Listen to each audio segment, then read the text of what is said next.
Hey everyone, welcome. It's Joshua Gonzalez and Oscar Gonzalez, and this is our first podcast episode for our new podcast called Pick Up Your Game.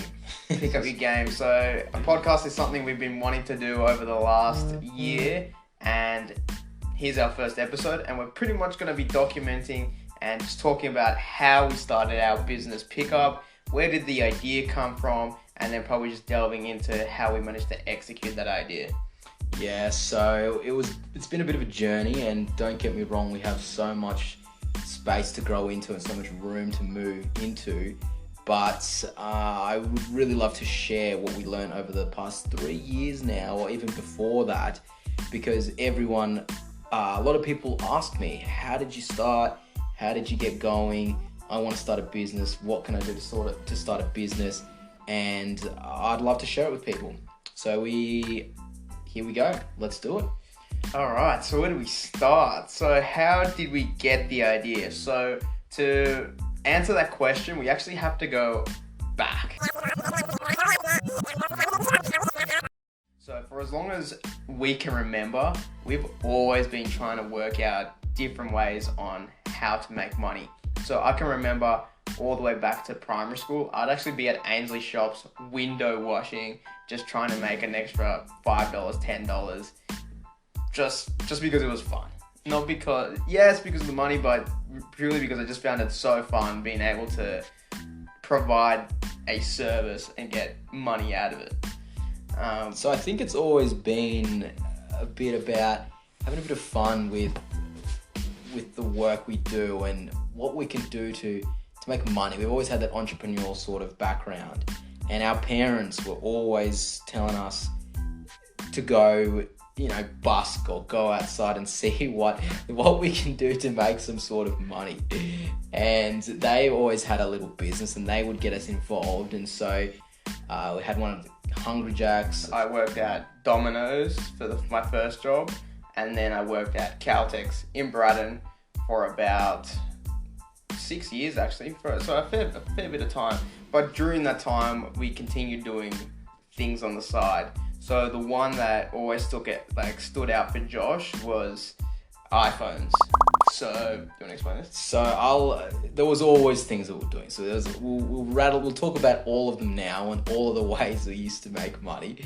But I think the first one, Oscar said, was iPhones. So being able to flip an iPhone. So when the iPhone 4 was around, you could buy an iPhone on Gumtree for about $150 and then sell it for about $300.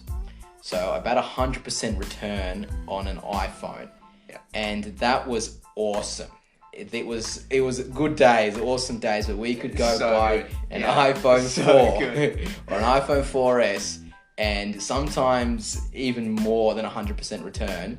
And it was a very little investment of just $150. So that was really good. And that was kind of the start of where we tried to do a bit of a side hustle. And I think we did that for over a year. I think it wasn't until the iPhone 6 came out where things got a bit more difficult to do. So, but until that point, all the way from the iPhone 4S all the way to the iPhone 6, Josh and I would just buy the previous phone and just flip it for 100% return.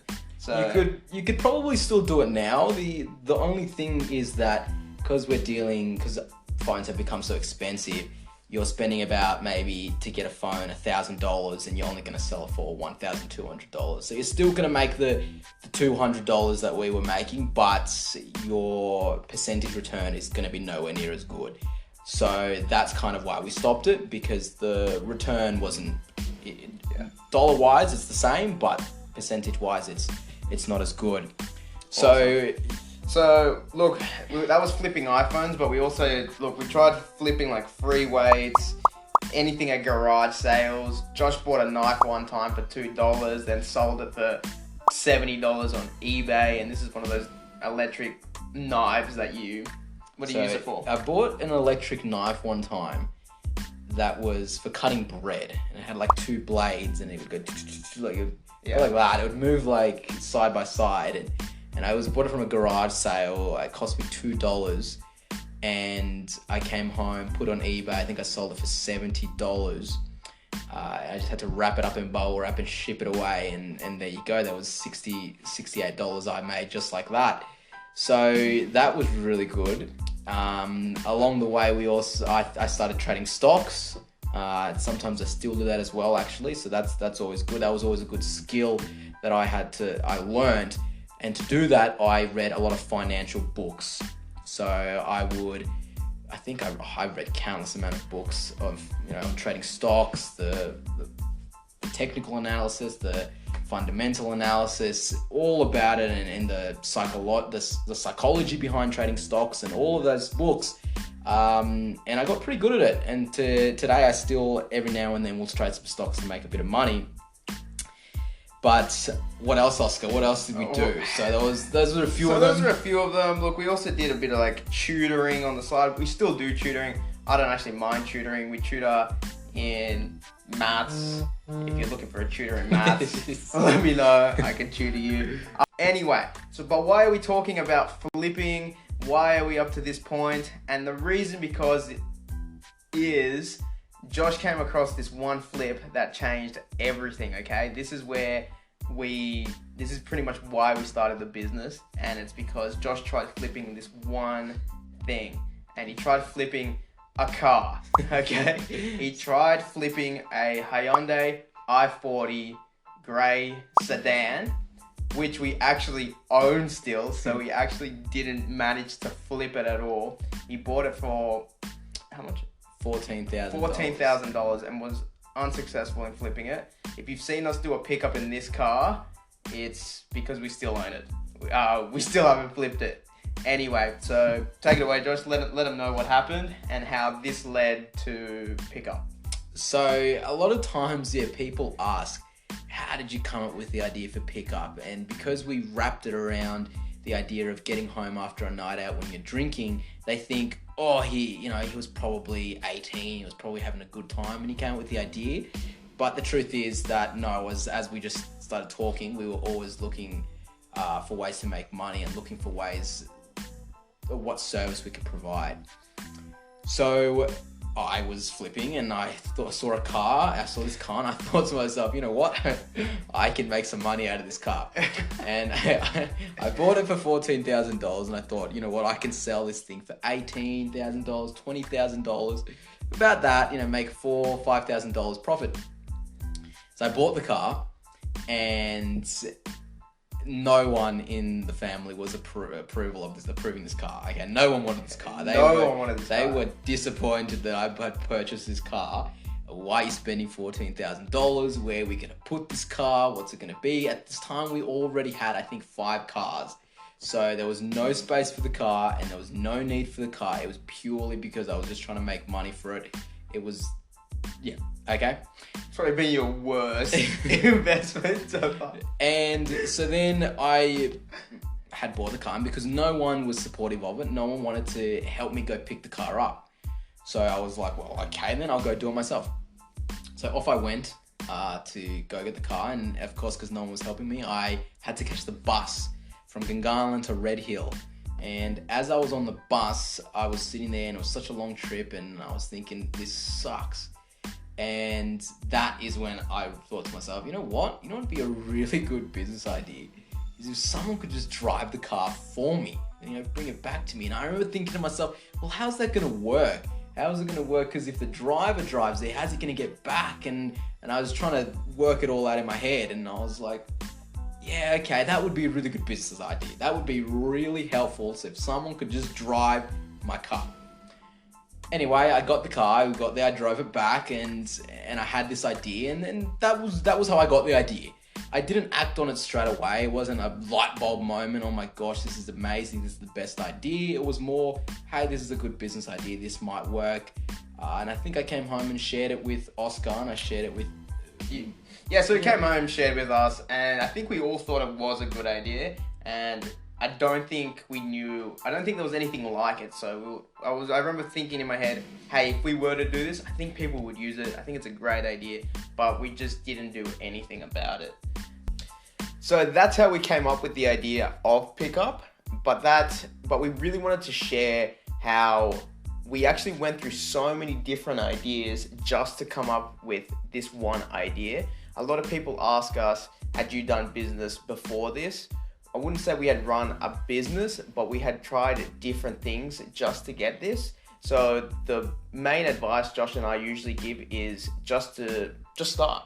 Just start doing a business, because one thing usually leads to another thing. And once you start this thing, it goes over here, this thing starts something else, and the ball just starts rolling a bit. So if it wasn't for our journey in trying to, flip iPhones, I guess you could say, it would have never led to Josh trying to flip this car, which would have never led to starting PKUP. Now we think, well, what is PKUP going to lead onto as well? So we have this business now, but we come up with other ideas moving forward. So although this is the current business we're doing, what might be the next one in maybe next year, 5 years, 10 years? What idea are we going to bounce off from this one? And that's always what we're telling people as well. I tell people all the time, just go sell bananas on the side of the road. It doesn't matter. You will slowly start to get ideas, and you can just leverage off the last thing you did to do the next thing. So that is what we try to show. It also shows a little bit that it does take a bit of work, obviously. It's not that you start and then it all blossoms and blooms. It does take a little bit of work and a little bit of time to start getting it going. And just to add to that, I'll just say that just start. If you think you're not passionate about it, just give it a go. I don't think Josh and I were too passionate about it at the start, but it was just always about having a bit of fun with it. And we kind of just found our feet with the business. Now, what we would provide to the Canberra community is, awesome. That's right. At the time, we didn't notice what we were doing, but now to really have built a business that can help, us as well as everyone else out there, it's just turned into something that I didn't even know I was creating. So it's just awesome to be able to have done that. So yeah, just start and it'll turn into something. It wasn't something that we were completely passionate about at the start. I think it was just something we just wanted to have a bit of fun with it and see what we could do with it. And then things change a little bit, and like Oscar said, once you see what you're doing and the impact you're having in your community, that's when it really sinks in and you really start to get happy with what you're doing and really proud of the impact you're having. So other than that, I think that's about it for this episode. Hey, Oscar. That is about it. So after our next episode, we'll talk a little bit about how we then got that idea. It did take a little bit of time for us to execute it and to get it into action. So I'll talk a bit about maybe 2 or 3 months from when I initially got the idea to actually putting into practice. So we'll talk about what happened in that 3 months, and then we'll talk about what we actually did to get it into action, from day one to our very first customer, and then we'll go on from there as well. So thanks for listening, everyone. And if you have any questions, make sure to shoot us a message on socials. We're really active online, so if you send us a message on there, we will almost guarantee we'll reply to you. So shoot us a message there and we'll talk soon. Awesome.